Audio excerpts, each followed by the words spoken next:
Happy Friday. This is your drive-by, a little something going into the weekend where Christian and I answer your questions. No jokes, no playing around. This is serious business. We're going to answer questions. Maybe some jokes. The number, should you have a question, is 8333-ASK-SDR, 8333-ASK-SDR. And if we play your call, there's a swag bag coming your way that also could include Parts Hold swag, which is pretty exciting. Yeah. Those Parts Hold trucker caps look pretty good. Yep, and the T-shirts are very flattering. You did a good job with that. Yeah. Flattering. Yes. Wow. Maybe if we gave those out, more females would want to be technicians. That's great. So let's start off with the news. There's no news. This is a drive-by. So marine scientists have successfully blended an electric eel with a sponge. You know what they're calling it? What? A shock absorber. Okay, let's get to the calls. We're going to do 2 calls today, by the way.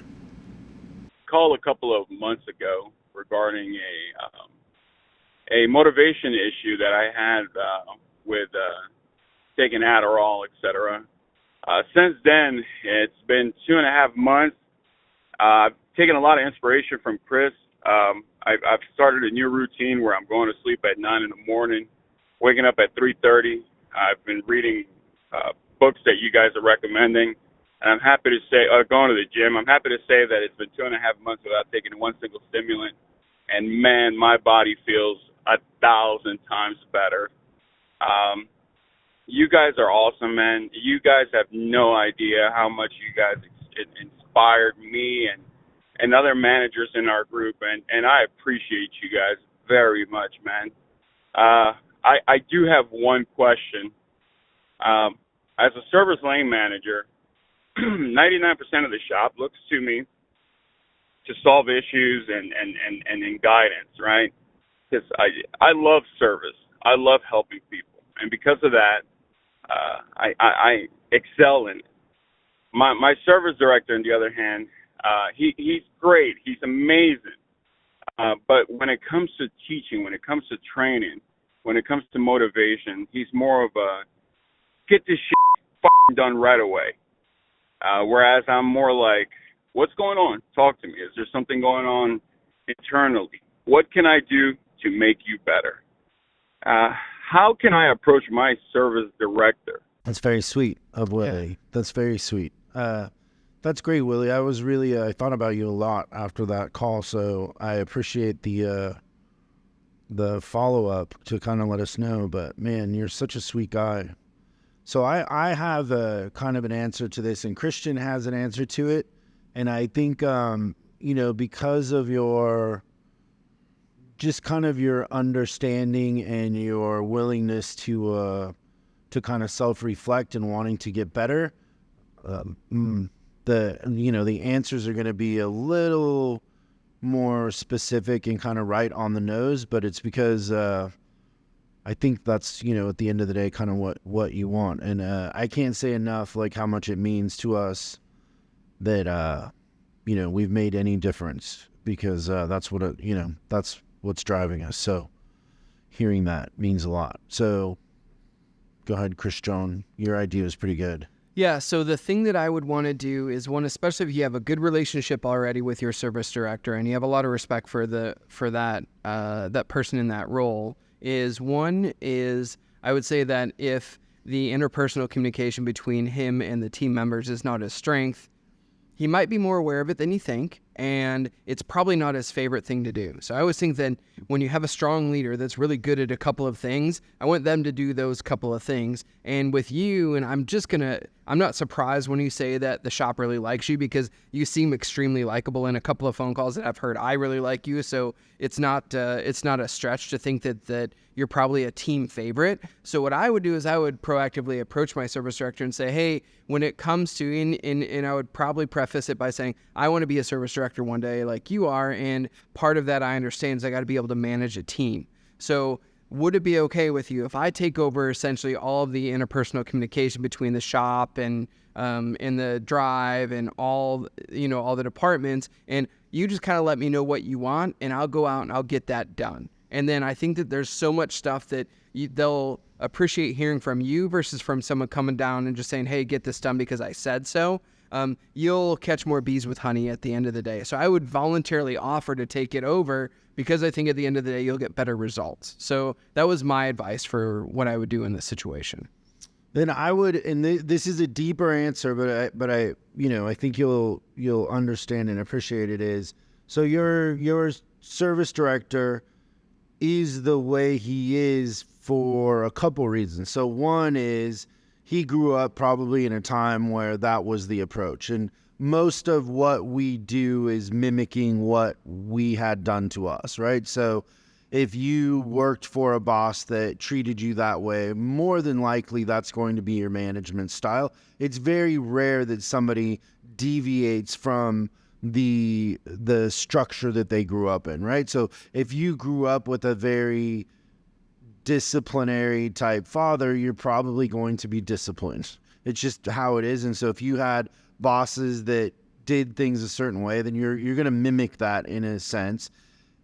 Also just taking into consideration childhood and all of that stuff. So, but the other part of why somebody ends up that way, and this is where you have a good leadership lesson, is there's different sides to the coin when it comes to leadership, and it isn't a one size fits all. So what happens is if you're very empathetic for employees, that can work with a certain type of employee, but you're going to have other employees that you're going to take advantage of that. You're going to get burned.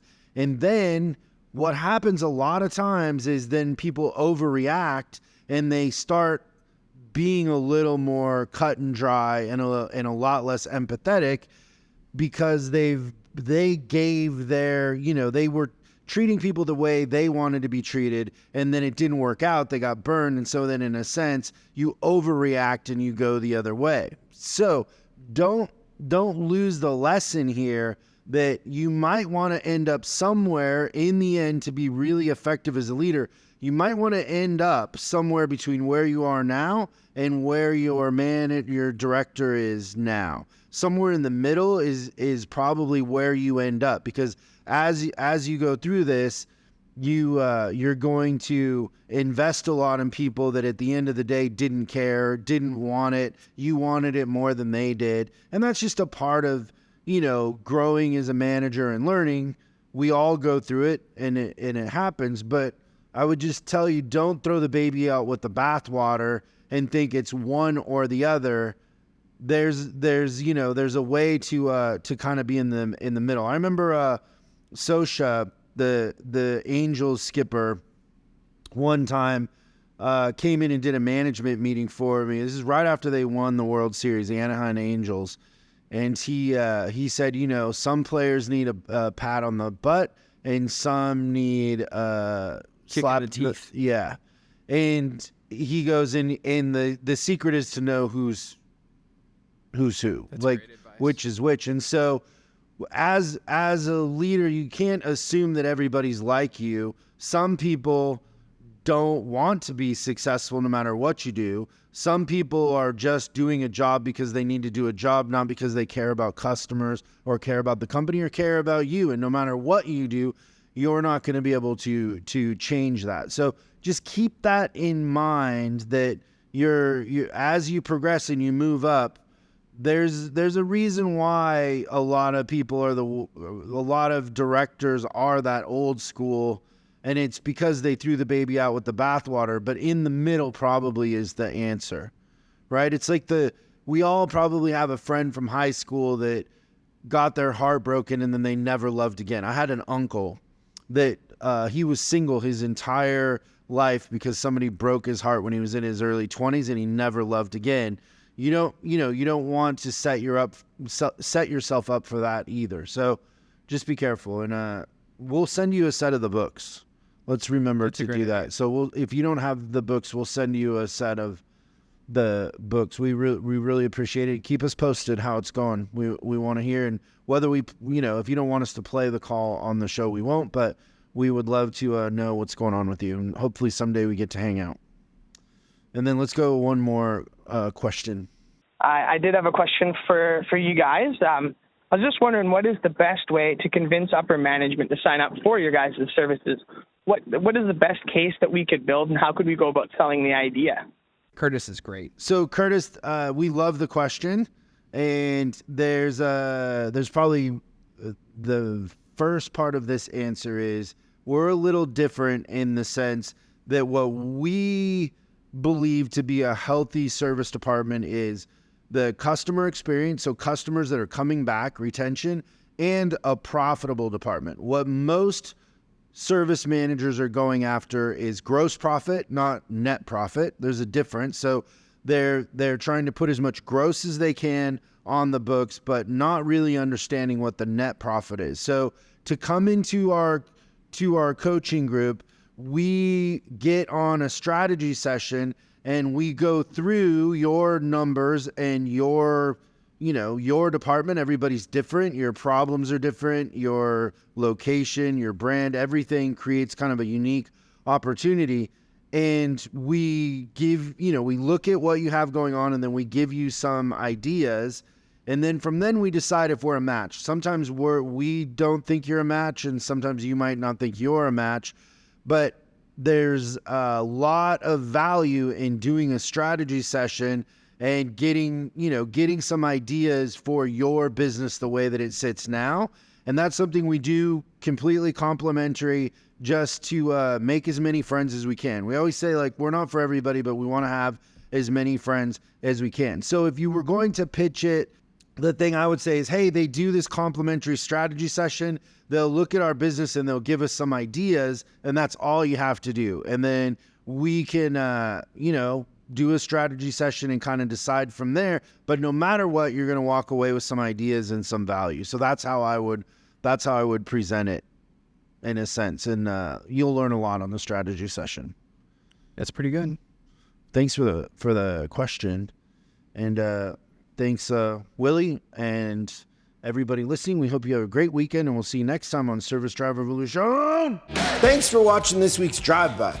I hope we gave you something to think about over the weekend. We're uploading new stuff every day, so make sure you subscribe and click the bell icon so you don't miss out. If you have a question you'd like us to answer on the show, call 8333-ASK-SDR and we'll answer your question on the show. That's 8333-ASK-SDR. For special deals on our books and training, head over to offers.chriscollinsinc.com. Now that's offers.chriscollinsinc.com. I'm Chris Collins, and I'll see you in the next video.